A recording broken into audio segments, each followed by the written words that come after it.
19h11, nós já estamos de volta aqui no Ligado com Matarazzo e olha, já está aqui a doutora Janaína Pascoal, agora deputada Janaína Pascoal.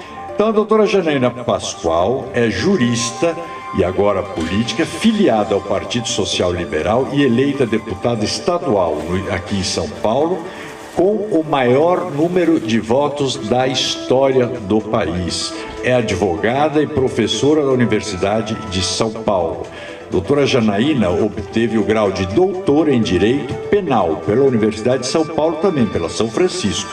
E foi orientada pelo nosso professor Miguel Reale Júnior, com a tese Constituição, Criminalização e Direito Penal Mínimo.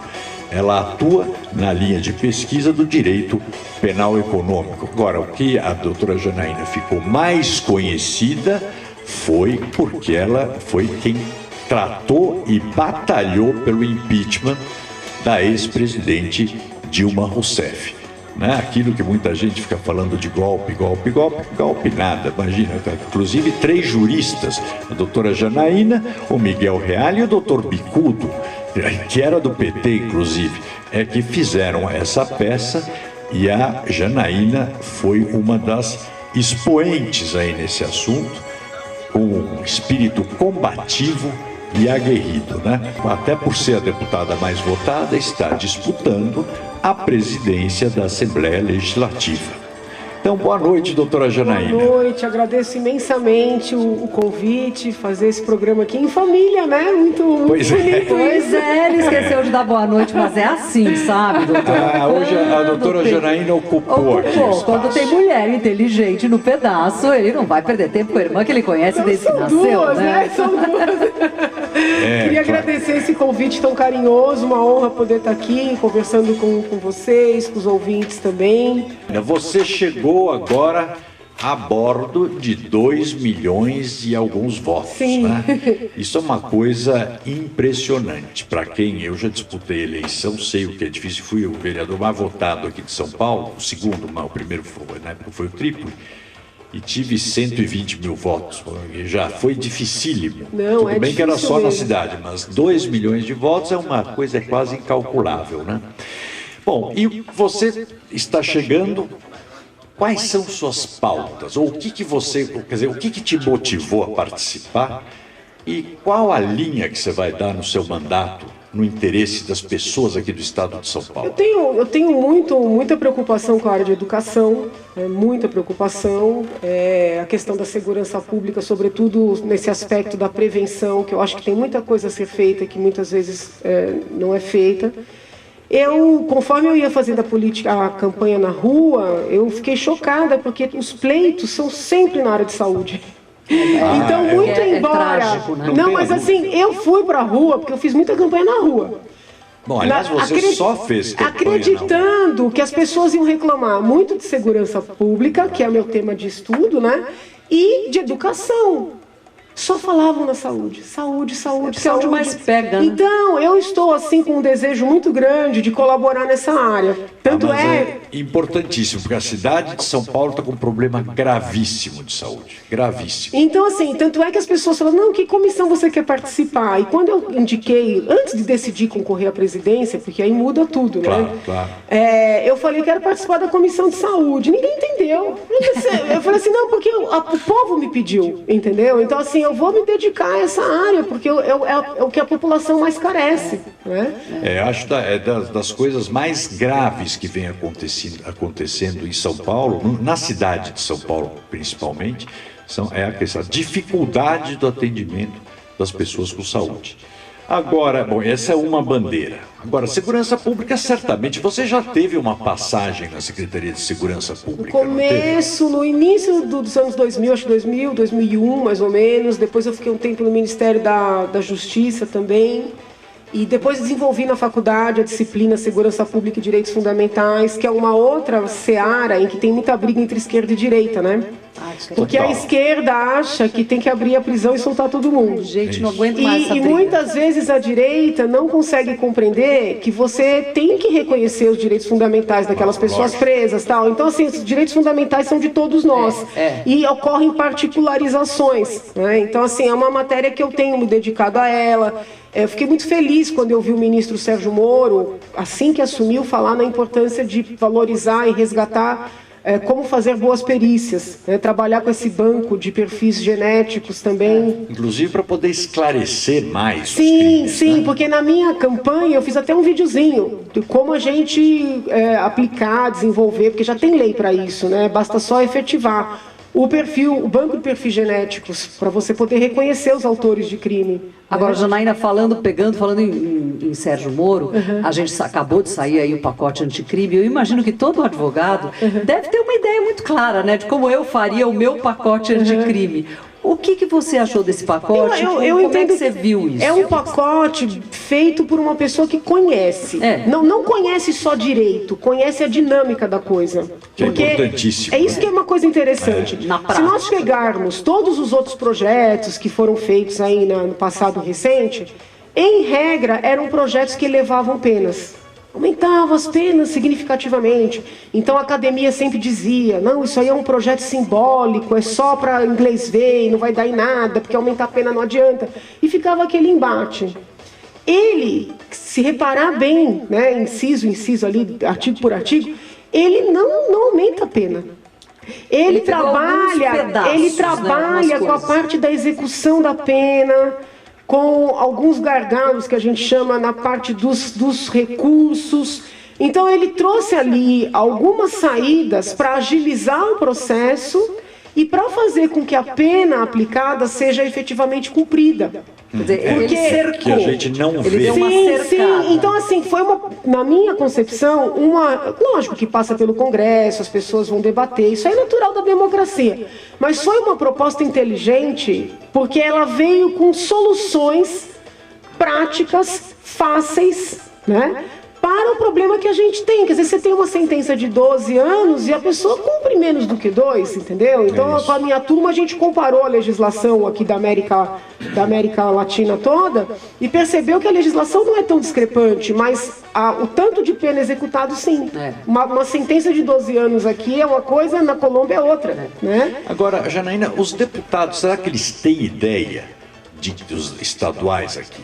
Do conhecimento que você tem de políticas públicas, porque ninguém está esperando isso. Todo mundo acha que é uma advogada que resolveu se candidatar, fazer política, mas pelo que a gente vê, você vem estudando políticas públicas a vida toda. A vida toda, eu tenho A paixão vida por toda. isso. Quer dizer, a Assembleia se vai tirar de letra, inclusive não na sei, qualidade porque eles das estão muito leis. chateados com a minha chegada. Ontem...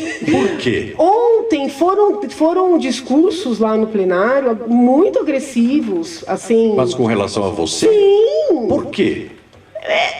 Eu não sei se é porque eu estou ousando concorrer à presidência, né? Certamente. Mas é do E jogo quem é ela que concorrer. chegou agora e já quer Então, concorrer mas à discursos presidência? absurdos. Um dos deputados escreveu até de falta de caráter hoje no Face dele. Como Um outro, assim, o outro deputado falou que não pode votar em mim porque eu defendo gay, que ele leu não sei onde. O outro deputado disse que quem que eu estou pensando que eu sou. Mas acho que é bem que os por aí meus mesmo. votos não querem dizer nada lá dentro, mas numa agressividade que eu não consigo compreender. Você sabe que essa é uma tese que quando eu cheguei na Câmara, também me falavam, não, tem tudo a ver os seus votos, porque você está falar isso. representando 2 milhões de pessoas que votaram em você. Seus votos é que tem a ver lá dentro. Claro, você tem um voto só lá dentro, mas o peso do seu mandato é imenso. Então, assim, tá uma reação, né? E assim, gregos ali se uniram com troianos, né? E eles viraram irmãos para fazer frente à minha chegada ou à nossa chegada, porque acabou, em função dos 2 milhões de votos, nós acabamos com uma bancada de 15 pessoas. Né? O mexeu seu na partido tem dinâmica, 15. né? Sim. E quem vai ser o Mexeu na líder dinâmica. do partido? Como eu vou concorrer à presidência, nós decidimos fazer uma eleição. Quem vai ser o líder é o Gil Diniz, que foi o segundo mais votado, que é conhecido pelo público como carteiro reaça. Tá. Então a gente fez essa eleição para que ele possa apresentar meu nome, né, no dia lá, conforme a liturgia da coisa. Mas o que está me chamando muita atenção nessa dinâmica toda é que eles têm me acusado de não conhecer o regimento. Eles dizem que eu não vou conseguir dar conta porque eu não conheço o regimento. E eu até falei num discurso lá dentro mesmo que a lei, né, quem conhece a lei em inciso e vírgula, tal, é rábula, né? A gente tem que pegar o espírito da lei. E o espírito do regimento exige uma eleição real. E eu acho que eles estão muito incomodados pelo fato de não poder se resolver tudo num acordo. O que eles estão me dizendo ali... É uma mudança de muitos que, assim, e muitos anos. Né? Sempre foi acordo. Sempre chegaram no dia com a certeza de que todo mundo ia votar na chapa única. Às vezes um ou outro se candidatava, mas já sabia que seriam 2 votos. Exatamente. Então, assim, essa dinâmica de ter uma eleição de verdade está incomodando muito. Eu imagino que eu acho que as pessoas têm que entender que, sem dúvida, você está levando a sério isso, porque você não ia abrir mão da liderança? Não, abrir mão da sua vida particular, do escritório de advocacia. Não, eu saí do escritório, eu fui obrigada a me licenciar da USP, que a gente tem a obrigação de tirar uma licença não remunerada. Foi uma coisa que doeu muito no meu coração, principalmente as orientações. Porque além da aula, dos alunos, a gente tem muito essa parte de pesquisa e orientação de pesquisa. E eu não imaginei que seria uma obrigação. E aí a gente fez uma análise constitucional, eu pedi parecer para a Procuradoria da Lesp e eles entenderam que eu tinha que me afastar, inclusive antes da diplomação. Olha só. Então foi realmente uma perda muito grande. Fazer tudo isso para... Então, o que você mudaria na Assembleia? Ai, você meu já Deus, pensou? Muita coisa. Então fala assim, para os nossos ouvintes. Eu gostaria, por exemplo... os nossos ouvintes querem mudança. Deixa eu tentar explicar. Porque assim, eu desde o dia que eu ganhei a eleição, eu estou frequentando, não com o intuito de ficar achando defeito, nem criticar, com o intuito de compreender como é que é aquela máquina, né? E eu sei que a minha presença tem incomodado bastante. Criaram-se boatos, né? Criaram um boato de que eu teria solicitado todos os livros de presença. Isso nunca aconteceu. Olha que culpa, não, gente? Isso nunca aconteceu. Imagina. Mas, por exemplo, existem, né, na Assembleia a presidência, a primeira vice-presidência, a segunda vice-presidência, a terceira e a quarta. Certo. Regimentalmente, a segunda vice ajuda a primeira, a terceira ajuda a segunda e a quarta ajuda a terceira. Não tem lógica. Né? É necessário ter um presidente e um vice-presidente. Para que tem uma segunda e uma terceira? Para ter cargo. Foi criado para isso. Ou seja, então é para ter gasto público. Aí a gente vai verificar as secretarias. Então, custam essas vice-presidências? Custam, né? Porque cada uma delas tem uma estruturinha. Sim, porque tem um número X de cargos que ninguém sabe exatamente. É difícil ter controle, ninguém sabe oficialmente. Ninguém consegue mapear formalmente. Aí nós temos as secretarias. Primeira secretaria, que tem um papel claro, que é a gestão do pessoal, e a segunda secretaria, que também tem um papel claro, que é a gestão financeira, as licitações, os contratos. Então, são, assim, bastante sensíveis essas secretarias. Mas aí tem uma terceira e uma quarta que é a mesma coisa, que não tem função nenhuma.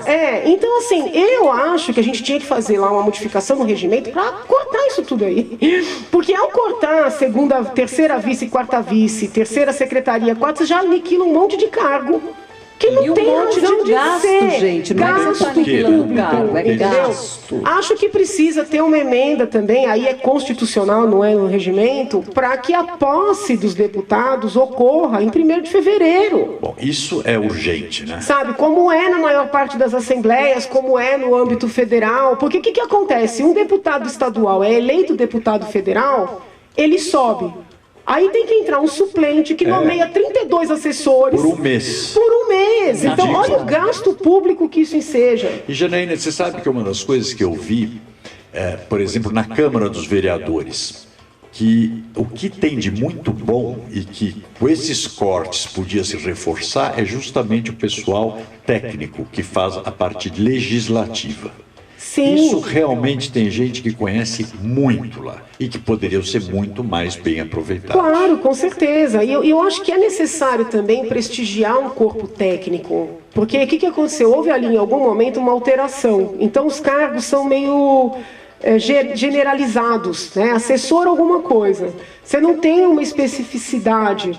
O cargo melhor remunerado, por exemplo, não exige formação universitária. Esse aliás, é um absurdo então, assim, que existe no Brasil. Tem tanta... Veja, eu não estou dizendo que uma pessoa que não tenha formação universitária não possa ser um excelente assessor, não é isso. Mas me chamou a atenção o maior salário não ter uma exigência. Porque, no mínimo, se não tiver a formação, te tem a experiência. Sim, em determinada coisa. Sim. Então, assim, eu acho que tem tanta coisa para melhorar. Agora, eu tenho um espírito democrático muito arraigado. Eu não entraria lá fazendo nada sem debate, sem amadurecimento de ideias. Só que estão vendendo uma imagem, né, de uma pessoa agressiva, de uma pessoa ditatorial, que para mim só pode ser uma desculpa. Né, para, por exemplo, explicar para a população por que não votar nela, entendeu? E por que votar essa simbiose que está mandando ali na Assembleia há 30 anos do PT com o PSDB. É verdade. Que também é tão prejudicial, é tão ruim isso, gente. É péssimo. É péssimo, tá na hora de misturar, entendeu? Então, assim, não conseguem nem enxergar naquilo que poderiam melhorar. É lógico. Então, assim, nossa ideia é oxigenar, não é impor nada. Né? Agora, eles estão muito fechados, tanto é que partiram para o ataque, né? Então, Janina, você chegou lá, é uma coisa bastante diferente do que a gente está acostumado na vida privada, não é? E esses ataques, como você falou, e você vai ver que já, quando começa o mandato, que aí também tem a imprensa, e nunca faltam os colegas para plantarem coisas na imprensa. Com relação à imprensa, eu até que já estou mais vacinada, porque na época do impeachment foi um inferno, né? A imprensa te conhece hoje também e te respeita. Mas foi um inferno. Agora, com os colegas, eu estou achando que, assim... Porque veja bem, por que você tem tanto medo que alguém se aproxime, que alguém tenha acesso à gestão da casa? Porque alguma coisa errada tem. Porque se não houvesse o que esconder, essa reação não seria necessária, não é verdade? Não, claro. Pelo menos não tão forte, né? Porque assim... Tem medo da mudança. E na política brasileira, que viraram capitanias hereditárias, passa de pai para filho há anos, vem. Eu sei porque eu enfrentei muita dificuldade por não ser de família de políticos. Não ter ninguém na família, só não ser o Eduardo Suplicy, mas que é uma corrente política completamente diferente. Mas é muito difícil. Mas, pela competência, você acabará se impondo. Não tenha dúvida disso. Não, ela já se impôs pelos 2 milhões de votos, né? E agora... Mas pelo conhecimento, porque lá é uma casa de debate, uma casa de lei. Então, leis bem feitas, eu vi por mim, eu era líder da oposição ao Fernando Haddad, e fui o vereador com o maior número de leis sancionadas. Ah, que beleza. Porque leis bem feitas. Né? Eu fui para a Câmara... Com conhecimento de 5 anos de prefeitura, eu falei, eu vou para a Câmara que é para fazer todas as leis que eu sei que facilitarão a vida do prefeito, porque eu quero ser prefeito depois. Entendi. Né? Não deu certo a última etapa Mas esse que é o espírito altruísta, você faz para o bem, entendeu? Independente. É muito gratificante, tem esse lado áspero, mas é gratificante. E eu acredito que você vai também... Imagino eu que você vai ter um papel independente, mesmo sendo de um partido, mas você tem suas ideias, suas convicções. O pessoal que entrou comigo aqui é um pessoal muito bom, sabe? Eu acho que o clima aqui na bancada estadual está tão positivo, né? Nós estamos mesmo unidos.